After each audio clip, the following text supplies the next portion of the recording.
What they don't like is that you've been here for 6, 10, 15, 30 years and don't speak the language. If you're really looking to make a better life for the next generation, this is the place to be.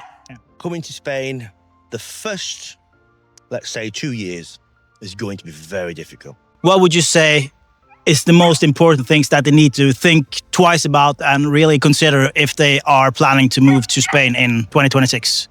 Somebody asked me, what do you think about having kids down here? It's a really important question. Have them here or have them in the UK? How would you kind of compare it if you're going to compare UK and Spain when it comes to the health system? Would you say it's similar or is one better? Be careful who you piss off now. You cannot change the people here. You have to adapt to that. But a lot of cities, there's lots of crime, lots of knife crime, and it's really, really bad. My name is Benjamin George. I've lived here in Spain since 1995, since I was 6 years old. I'm now 36. I have actually lived all throughout Spain, from Alicante, near Valencia, Mallorca, Almeria, Costa del Sol, which is Malaga, Marbella, and also even Portugal sometimes. And you live kind of half your life in UK and half your life in Spain, approximately? I went to England in a search for my real self, as we do when we're 13. I never really fit in. I was always a foreigner. I was always the one that was out. And I went to England. I was still the foreigner. Still the Spanish lad. I'm not Spanish. I was born down the road, but it never really, A Spanish teacher in the English school didn't like me because I knew more than them. So, but I've lived there. I came back, and it was very difficult because you cannot change the people here. You have to adapt to that. It's your job to adapt. So, when I first got integrated, the doors start to open to you. Things become a lot more easier. People start to listen a little bit more. As long as you make an attempt at doing things their way, there's no problem. What do you think, like, when you look at kind of these culture shocks, when you come down here, there's a lot different society from the UK to here in Spain. You are much more inside in the UK because of the weather. You are probably more social down here. You're outside more. You go out more with friends. Is that kind of correct assumption? In England, especially where we're from a small town outside of Manchester called Rochdale. And there was a bit like, when the lights come on at night on the streets, you had to be at home. So there wasn't really the same cultural ideas as there was in the UK. Now here, somebody asked me, what do you think about having kids down here? It's a really important question. Have them here or have them in the UK? Here, it would be my last response, because my children, they go to a public school, so they need to learn Spanish. They learn English, obviously, because it's part of the home language, but they speak Portuguese. They understand some Swedish. One of them come back with some Russian, and you sat there thinking, how the hell did he learn this? It's because everybody else is all mixed in, and they all have the same ideas, so they have to learn together. And the children it's so easy for them to understand and learn new stuff when they are small as well. So you can maybe meet someone who's like 6 or 7 years old and they speak 3, 4, 5 languages. And it's a huge advantage later in life. Oh, most definitely. And one thing is you learn down here, people, there's dangers of for children, there's dangers everywhere. And the way the Spanish way that they sort things out is much different than it is in the UK. England at the moment, in a lot of cities, a lot of them, some of them not, but a lot of cities, there's lots of crime, lots of knife crime, and it's really, really bad. I've been in Spain, most of my life, and one thing I've learned is, Spain is a very safe country to come for a lot of people. Especially for children. Just one follow-up question, since you mentioned children. I saw that you just recently had a child. I saw on your Instagram, on your social media. And I saw also that you made a post about like the hospital where your child was born. Can you tell us a little about what that kind of Instagram post was about? Like, how did you feel about the treatment that you got at the hospital? When we had the twins, which was going on 13 years ago, we went through the health system. Now, the public health system in Spain, if you set up correctly and go by the rules of that system, yes, it's a very good system. It's a very good system. we voted this time to go for private, which we put out any expat that comes to Spain, especially the Brits outside of the EU, they will need to have private health. Yep. Yeah, private health, such as DKV, Sanitas and things like that. It's maybe 60 euros a month, but it is necessary for your paperwork. But I did it this way because I wanted a little bit more higher end, especially when you have a baby, you want people to visit, you want parking, you want the normal things, But the system's very, very good. The national health system here is amazing. How would you kind of compare it if you're going to compare UK and Spain when it comes to the health system? Would you say it's similar or is one better? Be careful who you piss off now. Yeah. a lot of people in the UK, and I think a lot of people will agree with me, that a lot of people in the UK, because England is known for giving out benefits. Yeah. We've never taken benefits from anybody. But a lot of people, because it's all to manipulate the system, they'll be in the emergency room for a headache. They'll be in emergency room for anything like this. So the waiting time for anybody to get attended to in the UK is 6+ hours. Yeah. Here in Spain, you don't really see that. You get there and, you can go to the main hospital in Marbella, which is Costa del Sol Hospital, and you can wait there 6 hours. Yeah, it's true. That's the difference between having private health and non-private health. Yeah, also the wait time. But in England, I've always found that the system is very lacking. Yeah. I have been to some hospitals in the UK. They're all very pretty, all very nice, but the actual service that you get from the staff and the hospital is actually lacking. Okay, yeah. My grandfather moved to Spain. He moved to Spain so many times because he wanted to be close to the family and the grandchildren and things like this.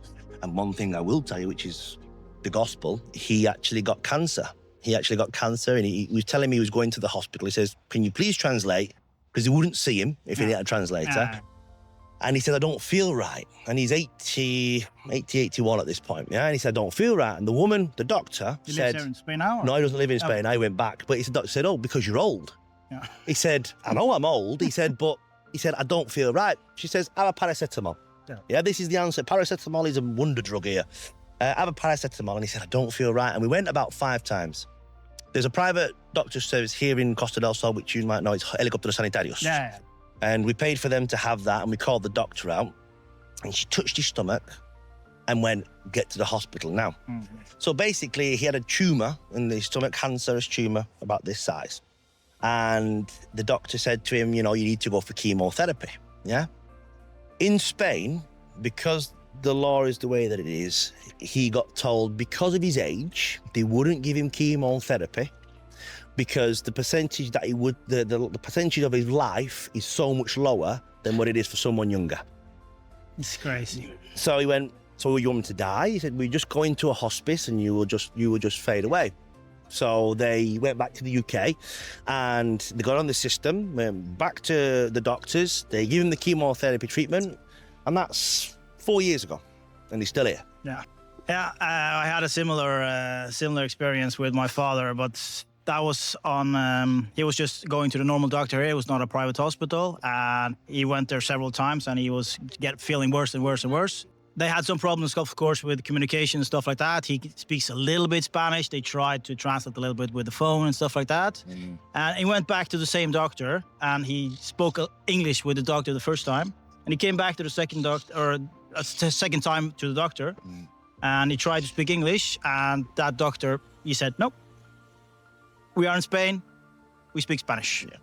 So he didn't want to help him at all the second time, even though he showed the first time that he spoke Spanish. Yeah. So maybe he had a bad day, and my father was getting more and more sick. He called me back. I was in Norway at the point, and I had to pick him up, and I drove him straight to the hospital, and his left lung was not working at all. Right. His right lung was only working a little bit.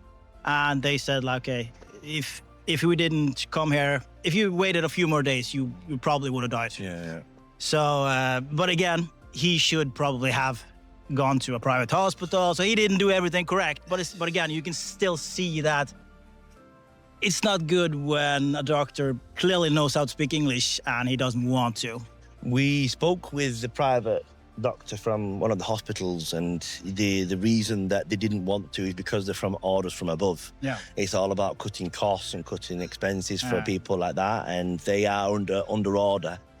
And this is where it goes back a little bit. Yeah. You know, if they don't speak it, you don't speak Spanish, don't attend them. Yeah. Yeah, it's the same that you see them everywhere. They won't even entertain you. You know, if you can't get your word across. There is a little bit of, let's just say, racism, you know, and a small bit. It's not the right word, but, you know, because of the English have a very, very bad name. I know. The English have a very bad name for being lagalouts, for causing trouble, this, that, and the other. It's like any country. But because the Spanish directly see that someone's speaking a foreign language, they automatically class them as English. Yeah. So, you know, here in Fuengirola, you have English fights, you have Finnish fights, you have Swedish fights, you have them all. But because they all speak English and they're not Spanish, the English get that word. Yeah. So there is a little bit of that, you know, and the tourism here in Spain is very important for the Spanish. They've realised that now, I think, with Brexit. You know, once Brexit did kick in, we had the big hit from COVID, which killed a lot of businesses. And then once Brexit came in, all the expat people, so for example, Benidorm and, you know, all the main cities is Magaluf, in Mallorca and things. What happened was the expats couldn't work. They couldn't come to do any work. They couldn't get paperwork. So they had a lack of staff, you know. And then what happens is all these bars and restaurants are saying to people that are applying for jobs that, you know, need the jobs, they're saying to them, but you need to speak English. Yeah. So imagine you've got a wife, or you've got a husband and a couple of kids, and you say, well, no, but you can't have this job, even though you are qualified, but you need to speak a language that isn't your own. People start to get a little bit upset. Yeah. How do you feel like down here right now, the jobs are getting fewer and fewer and fewer. Artificial intelligence is skyrocketing. I think that most jobs that involves computers and stuff like that will disappear over the next 3, 4, 5 years. It will go very, very fast. How do you see kind of the job market down here in Spain for expats that don't speak Spanish? In my opinion, that will be a very big problem over the next 3 to 5 years. How is kind of your view on it? Because that also means that if people don't have jobs down here, it's very hard to live here full time. It is. But I think the British side of things, the English side of things, they do try. The majority of people do try. It's very difficult. But you get a Scandinavian person and they learn very quickly. Yeah. They can pick it all up relatively quickly. But where we're lacking in British expats, we're actually now here on the Costa del Sol, we're getting a lot of Swedish. The Finnish market here in Fuengirola is massive, and the majority of them people don't speak Spanish, but they speak English. Yeah. So I'm really looking forward to seeing what the next 6 months brings regarding work. I work with a lot of companies here on the coast, and we need advertising and marketing, and they won't advertise to the expat community, even though they know that that's where the business is, because they can't hire anybody that speaks English. Yeah. And what do you think about the 90-day rule that they have now for the Brits? Do you think that will make it harder for Brits to come here? Is there any loopholes? Is there any way around it? And how do you kind of think that will affect kind of the Spanish economy? Yes, the Spanish economy has taken a hit. And what they've seen is banning all people was a very bad idea. Yeah, especially all the British, expats. So now they've got a new law called the non-lucrative visa. Okay. So basically, if you're retired and you can prove it and you get an income from a pension, you can move here, but you cannot work. Okay. So you could bring your Spanish that you speak, bring your pension to Spanish bank, which they love, and then you can live here. But obviously, in that rule, you have to have a minimum amount of funds. You have to look after yourself. You have to have rented accommodation, which is over a certain amount of years on the contract, if I'm not mistaken. So that was one for the foreigners, for the non-lucrative visa. Now, to get a visa here in Spain to be able to work, you can apply for a digital nomad visa, which I think that I don't want to say the wrong thing, but that's also a possibility. To get a golden visa, you had to buy a business that was worth €1 million to get a golden visa, or you had to buy a property in your name outright, and that had a value of €500,000. that is difficult for a lot of people. A lot of people. Yeah, sure. So they find that difficult. And what happens is Spain are very fair on the set where if you didn't transfer your British driving license, they would give you an option to pay again a small amount to get it into a European Spanish driving license, proving all the documentation. You would hand in your English one. And then you would get a Spanish one, which for me, where I would prefer, but it's to have more control. They now have stopped that because they've given 3 different opportunities to people and 3 different times and saying, this is the last time you can do it. If you have not done it since last year or the year before, now you have to retake the test all over again. But a lot of driving schools do it in English. So the theory's in English, the practice is in English, and it's just the changing over of sides that they have to get used to.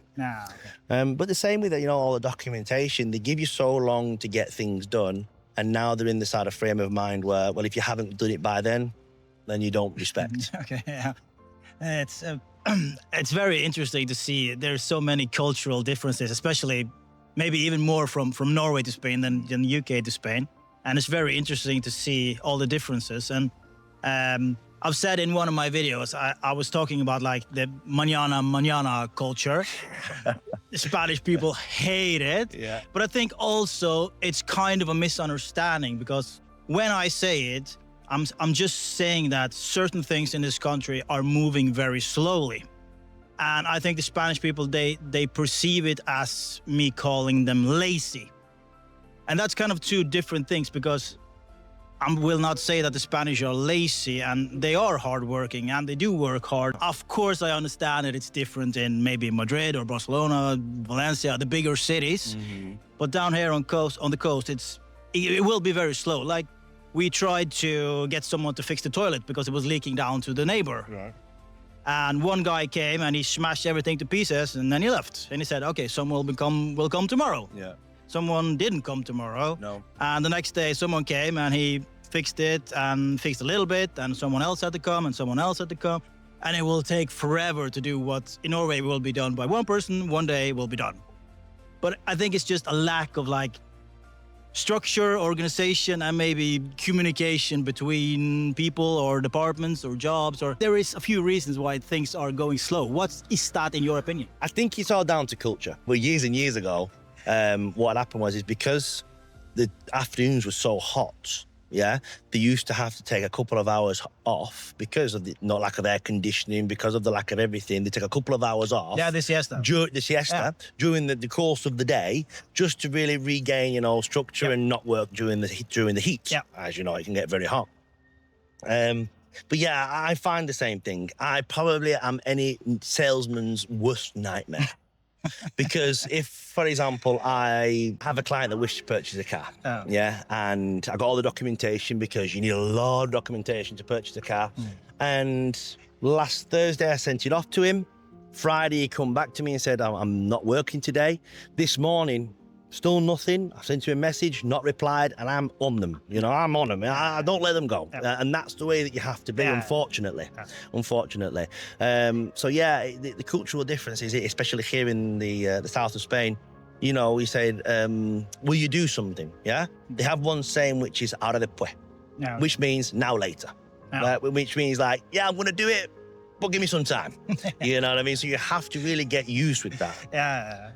It's very interesting, and it's I like to provoke a little bit. So sometimes on my YouTube channel, I have said a few things that I know it will provoke a reaction, but I'm also interesting to see how people are reacting. And I can see that the Spanish people, they can say certain things about the Spanish people.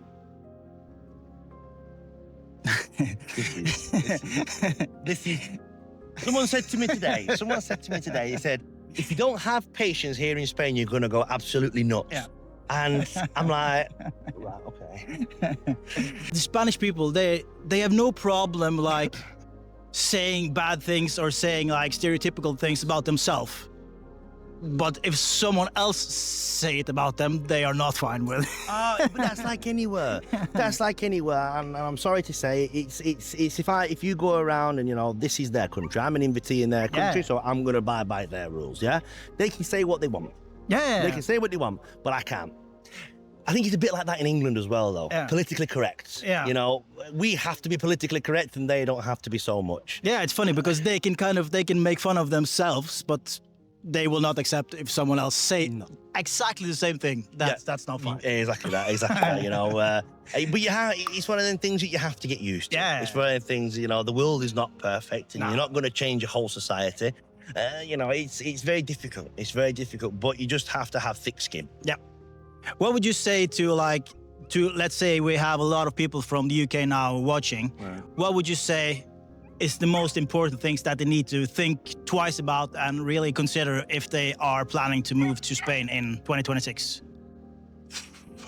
If you're planning to move to Spain in 2026, first of all, you need to inform yourself whether it's a non-lucrative visa, nomad working visa, or the golden visa. That's the first step, and see if you can comply with any of them regulations. Yeah, coming to Spain, the first, let's say, 2 years is going to be very difficult until you adjust your brain and say, well, this is not the way things happen. This is the way things happen.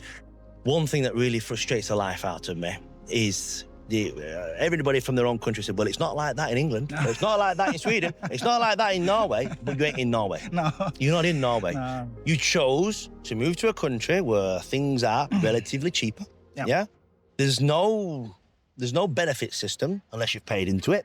So you can't just go and say, well, I'm going to go on the dole, and I've never worked, but I'm going to go on the dole and get some benefit. It doesn't work like that here. You have to have paid into it to get something off it. Yeah. You know, but at the end of the day, if you're really looking to make a better life for the next generation, yeah, this is the place to be. Yeah. What do you think about the people who are coming here? Maybe they are just a couple, or they maybe are moving here alone. How would you say, like, Spain is Spain a welcoming place if you come here alone? Maybe you're a little bit shy, maybe you're a little bit introverted and you want to move here, and it's like, will I get new friends? How will life be? How do you feel like it's down here when you, let's say you are coming here all alone? Yeah, if you decide that this is where you want to be, you really do need documentation. Here is the most important. If you have all of that, I think Spain's very welcoming. Yeah. You know, Spain will try and adapt, you know, bring you in and show you the way, this, that, and the other. What they don't like is that you've been here for 6, 10, 15, 30 years and don't speak the language. Oh. They will get very upset very quickly. But so would the British. Yeah. If you went to England, you didn't speak any English, I'd be like, you know, you'd be the end of stories, you know? Yeah. So it's the same for here. But I think also you will come a long way if you just try a little bit. If you just show the Spanish people respect that you're trying, even though you're saying the words a little bit wrong, or you're saying them in the past tense or whatever. Yeah. Just show them you're trying. They will, most of the time, if your Spanish is okay or decent, they will understand. Yeah. And they will respect you for trying. Yeah, they're not like the French, you know, or the Italians. No. If you try and speak French and speak it badly, the French don't like it. They'll reply to it in English, yeah? And the Italians are the same, you know? But the Spanish are very good with that. They will, you know. My Spanish is, you know, I wouldn't say it's perfect because I still cannot understand why a car is male. No. You know, in England, we always say she, you know what I mean? So I automatically say that, and it's the verb, but there's nothing wrong with getting it wrong. No. Yeah? As long as you try. Yeah. They will give you a lot of respect for that. Yes, they will. Yeah. Let's hypothetically assume that you had to move back to UK tomorrow. Yes. What will you miss the most about Spain? The security. The security is very important. I would worry. I have been all over the world. Yeah, I've been to South America numerous times, Brazil, Colombia, Venezuela, things like this. And as long as there's respect and you don't start being silly with your money, nothing would ever happen. You know, if you go to England, especially where I'm from, it's very much, you know, you walk down the street and you do fear because the people, I don't know what's wrong with people. You know, the homeless situation in the UK, all of this, and people just really struggle because I think England's very expensive. There's lots of things that are cheaper. Cars are cheaper, yeah. But if you smoke in England, you know, you're gonna have a real culture shock. Yeah. You know, if you want to drink, you know, if you go and have the measurements, and I've seen it's like vapor. you know. And that's another thing where people have to, if they're moving here, they have to be aware. The afternoons, everyone has a beer, they have a glass of wine with lemonade and things like this, and it's very easy to get lost in the alcohol and the good time. Absolutely. And before you know it, you will be really in Quay Street, as they say. You know, you'd really be in trouble. Yeah, I've seen many examples of people who don't have a drinking problem or alcohol problem, like in Norway. They move down here, and in Norway we are not drinking any alcohol during the week. Okay. And then Friday and Saturday we drink everything we see. I mean, we don't drink Monday to Friday, but we drink a lot when we drink. Yeah. And a lot of Norwegian people, they come down here and they start drinking much more often. Yeah. But they drink the same amount as they do, and then I think it will lead to a problem. Yeah, I think the Norwegian krona went down something like 20% over the last couple of years. But I see it a lot with the Finnish community, you know, and unfortunately, the life is life, and we do have all these problems. The Finnish community, because I asked one gentleman who was actually sleeping on the street in an interview, and I said, why is it that you're here? And he said because in Finland there was nothing to do, and then everyone ended up drinking. And they came here on a hitchhiking thing, and everything's so much cheaper. They never really got out, you know. But then you get other people that, you know, a Danish gentleman lives on the streets. He earns 1,800 euros in his Danish pension, and that's where he wants to be. You know, kudos to him. Here, for example, we had a lot of people come and invest in the buying property. So when they buy a property, they wouldn't use this as the main home. They would actually then rent that property monthly. 2011, I rented an apartment that was 3 bedroom, 3 bathroom, 2 terraces, right in the centre with a parking, and that was 400 euros. That was amazing. And then we used to go, when the euro came in, with 50 euro note, you could go to the supermarket and fill your basket. They were the times, and he didn't appreciate them then. So what happened is, when we had Airbnbs come in, Airbnb people were thinking, why am I being stupid and renting out for 1,500 euros a month when I can get 1,500 euros a week? So what happened is everyone thought, well, I'm going to do that, and all these property prices started going up, you know. That same apartment, I only saw that last week, the same apartment is 1,900 euros. I'm like, and also, another time, you need to rent an apartment, you need to prove your income. You need to have 3 last contracts. You need to put down deposits. So you'd have to put down, say it was €1,000 per month. You'd have to give probably 3 months down. And then you still do it, even though it's illegal. You have to pay the real estate. So you'd have to pay the real estate, another €1,000. Like, hold on a minute. The owner of the house hired you to do a job, and then I have to pay for the privilege. Not a chance. I ran into the same problem with my last apartment. I rented the apartment alone. My girlfriend lives in Norway, and she's kind of commuting back and forth. But I was not able to get that apartment with my own salary. So they needed 3 bank statements from me, and then 3 bank statements for her. And we needed to show an income of at least 4,000 to 5,000 euros just to get the apartment. So that kind of shows how difficult it can be. The real estate market for rentals is a good business, to be honest, but not for the end consumer. So, for example, if you're interested in a property, before they will even entertain you, you have to spend the documentation. And then what they will do is, on your earnings and your incomings, they will categorize you in a list order. So the more money you have, the quicker you will see the apartment, and you will get the go ahead. If your contract is below par, or let's just say the normal contract here in Spain, 1,350 euros after tax, you are not getting your foot through the door, which is really sad. That's sad. A lot of people that do need the help, a lot of people that have put into the system have come across hard times, especially in COVID, lost their jobs, lost a way of income, you know, and they want to be able to live somewhere that's nice, and they can't do that. So what then happens is, people think, well, I've got kids, I'm not going to live on the street, I'll break into an apartment, and which is where you then got the squatters. It's very difficult. And the rules for the squatters is insane, isn't it? Like 48 hours or something like that if they have been there? There was a new law that got passed, a new part of the courts in Malaga that I heard got released, and they say that they can do things a lot quicker. But when children are involved, and it all ends up on the owners of the house and property. So if you, for example, have a property, that you don't use and you're not here, and someone breaks in and starts using the electric and using the water and, you know, all of this stuff, first of all, if you cut that off, you will be arrested. Yeah. Because that is not what you do. No. It has to go through the proper system. Meanwhile, they're accumulated debt. Yeah. And you still need to pay the bills. You still need to pay the bill. It's all your responsibility, yeah? And that's the sad bit about it, because, you know, Spain, unfortunately, like other countries, instead of helping the people that are here, they like to help these foreign countries, you know, and people that aren't, you know, and people are suffering. People are suffering. And we're talking about the coast because it's an affluent area, yeah? There's a lot of people with a lot of money. Yeah, that's great. But like, think about these small villages in Madrid, all these small villages in the north of Spain, or where nobody ever goes. It's very, very, very hard. Didn't they make any rules now regarding the rental Airbnb? They made some new rules. Well, it's all bit much in the air. There was 66,000 properties that this flagged up. Airbnb refused to take them down.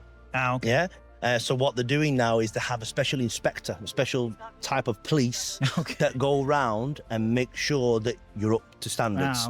A lot of properties will come available. You'll come across a lot of scams as well. People saying, oh, this property here, it's say €1,000 property, it's at 750 or 600 euros. But tell you what, pay me a small deposit. I'm not in the country. I'll come across to show that you're actually interested, and then you'll never hear from them again. Real estate, you know, you have Fotocasa, Idealista, things like this. And what they were doing is they were leaving properties up there that had already been rented out for you to grab information, the contacts, and say to you, none of these are available, but I have this apartment, it's 700 euros, and you can't swing a cat. I never went for a Spanish nationality. No. Because I believe that you are what you are. Doesn't matter. And I live here. I've got English passport, but Spanish residency card. And if I wanted to vote, I would find it very difficult. However, seeing what I've seen is the current situation as it is today. The politics is it's all backhanders. It's all paid. You know, it's all like, just get rid of this, get rid of this. You've got some really good mayors, like, for example, the mayor of Fuengirola. She's very good, and she'll keep getting renewed and back into politics every single year because she looks after the people. Years ago, we had a politician called Jesus Gil, mayor of Marbella. And what he did was, the story was he started building properties and started getting backhanders. And Spain, for a lot of years, especially down there, was all cranes, and no buildings because they were all illegal. So now they're starting to clean things up. They're starting to say, right, we're not going to build anything new. We're gonna build, finish off the ones that are already half built and clean up the area. Perfect. But when it comes to the president of Spain, my opinion it's a bit like Brexit. What they did was they asked the people of the UK that didn't travel, didn't have any ambition, my opinion, this is only my opinion, you know, didn't have any ambition, didn't travel, and they were like, no, we're British, we want to be proud, this, that, and the other. But when they did Brexit and they kicked all of the Polish and kicked all of the Romanians out, there were jobs that the British man didn't want to do. Do you think that they are starting to regret the Brexit thing now? Depends who you ask. It depends who you ask. So if you have a purchase, you buy something in the UK, which you've paid British tax on, So say that you bought a T-shirt, what's British tax? 25%. So you bought a T-shirt or a shirt and you've shipped it to Spain. They will open the package, they will look at the cost and say, right, now you're going to pay us our bit. And we want everything into the UK, everything out of the UK into Spain, you pay double tax on it. They're going to make it as difficult as possible. They're not going to make it easy. And Britain's going to be a bit like this. A lot of businesses, a friend of mine, you know, he had a business on Savile Row in London, and he did shoes and belts and things like this. And he was doing it from here in Spain, and his business went badly overnight, you know, and he's like, I can't tell them where it's produced. I have to tell them what it was made with and what products, and, you know, it's been very, very hard. It's been very, very hard. And I think they do regret it. I think they do regret it. And I think that Spain also regrets the laws as well that they did to make it difficult for people. But there's reasons why. And I think that if they made it easy for everybody, You might have the Netherlands that say, yeah, we want out of the euro as well. Yeah. You know, Italy, we want out of the euro as well. They won't make it easy. And what they'll do is they'll show how difficult they can be, the EU as in a general. Yeah. But yeah, you know, it's one of them things. Politics for me, it's never been the vote that really counts. It's about how much money you can throw at it. Yeah. If I ask you any questions and you don't feel comfortable, just tell me. Because I get a lot of questions when I post YouTube videos. People are very engaged in the comment section. People are sharing their opinion and asking questions all the time. And one of the questions, maybe not questions that much, maybe more of a complaint. They are many Spanish people are complaining that the country is corrupt. They're saying like in the police and the government and the politics and all these things. How do you view kind of like every single country is a little bit corrupt? Yeah. There's corruption everywhere. Yeah. But do you think Spain is maybe more than UK, or how do you feel like kind of down here when it comes to like bending the rules or looking the other way, or? I didn't think it was, you know, there are, like anything, there's good and bad in everywhere. Yeah. Yeah. But, you know, in England, it's all written down how you can scam basically something out of the government. You know, benefits and things like this. And I've got this, I've got a family member, and, you know, it's madness. It's absolute madness. But she hasn't got a job. She's had a second child. And she's now getting benefits from the UK, in crazy benefits. She gets a house given to her, and now with the benefits that she has left over because she's saved, so the government help that she saved, she's now getting that and using it for a deposit to buy a house in her name. Yeah, okay. That's England, That's the first thing in England. So I think that's absolutely disgraceful, but I'd get my legs chopped off if I told anybody in the family. Yeah. But I'll tell you. Yeah. Here in Spain, you know, there are ways and means and hows to things, and it's not so oblivious, you know, but normally, you know, they do actually throw the book at you if you do something wrong. Yeah. You know, I think in Spain it's one of them. There's no, how do I say it? In England, if there was two minorities of people and they were fighting this, that, and the other, the British police are not allowed to do this, that, and the other. They're afraid to do so because it's the job's on the line. Yeah. You don't have that in Spain. No. You don't have that in Spain. Anybody's fighting, they're all going to get a crack on the head. Yeah. And that's the way that it is. You know, if you're well, that's fair. It's fair. But if I know that, you know, if you have a policeman that I know, you know, if you have a man that's beating up his wife or something like that, they don't take him to a cell like they would in the UK. Would you like a cup of tea? Yeah. You know, no. You get down to the cells and you get a good hiding. Yeah. You won't do it again. No. You wouldn't do it again. You probably won't. You know, that's where I do enjoy that. I'm not saying we're getting a hiding, but I do enjoy that you've done something wrong, you pay for the consequences. Yeah. You know, like, I don't know if like in Norway, but I know that Finland, if you do speeding, if you get caught speeding, what they'll do is they'll look at your income, and then the percentage of your income, they will fine you that percentage of your income. Yeah? The same in Norway. Same in Norway. I don't know about England. I know that they love just taking points and sending things through the post. Everything's very like politically correct. But here in Spain, if you're caught going 180 kilometers an hour in a 120 zone, you are going to jail. Yeah. They will not chase you down the road. They will wait for you at your house. Yeah, I think it's a little bit different because in Norway, like the jail is like a vacation home. It's like, if you compare going to jail, if you compare that to being old and be putting in an elderly home, jail is much nicer. Food is better, everything is better. So but we have this view in Norway that if you have done something wrong, we want to use the jail time to rehabilitate you. So you get into society and you're a better person. But in some other countries, it's not rehabilitation, it's punishment. It's punishment, it is a punishment, you know. Do not think for a second that you will have a good time in jail in Spain. No. They will choose you, and depending on what you've done, they will send you to some of the worst prisons that there are. And, you know, the one in Algeciras, that is an interesting prison. I'm not the guy I've been, but I know friends that have been in. I know friends that have been in there. And what they won't do is they won't let you get familiarity.